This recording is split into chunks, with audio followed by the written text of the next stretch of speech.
Maliban po sa pagtugon sa mga problema sa kalsada na nasasako po ng MMDA. Minsan kasi marami pa rin po mga kababayan natin, basta traffic, basta aksidente, kahit nasa ang parte sila ng Metro Manila, iniisip nila kasi MMDA po ang tutugon, hindi po ba? Okay, maliban po dito sa 5-minute response policy, GM, ay ano pa po ang pinaplano nyo o inilatag nyo sa MMDA, paano patutugunan yung ibang problema natin, kagaya nga po ng basura, ng baha sa Metro Manila? So in-anticipate na natin this year na may parating na, Mayo, magsisimula ng ulan. So we have barely 4 months to prepare for it. So estero cleaning, sinimulan na namin, nagawa na namin sa Valenzuela last week, at sunod-sunod na yun, may nakaprogram na mga estero cleaning na gagawin namin.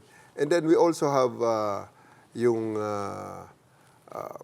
sa long term, tinitingnan natin yung mga programs para ang basura naman ay magiging part ng magiging waste to energy na instead of landfill ang ating gagawin. So tapos ang basura kasi at baha is magpinsan yan eh. So napunta na kami sa Project NOAA at tinignan na namin ang mapa. Nagkaroon na kami ng audit nung nasaan ang mga existing natin na mga drainage lines, mga network ng mga creeks. At tinitingnan din natin ang mga estero na nawala na dahil naging barangay hall na o natambakan na at nilagyan na ng building. So yan yung mga sa ngayon ay tuloy-tuloy na ginagawa ng MMDA.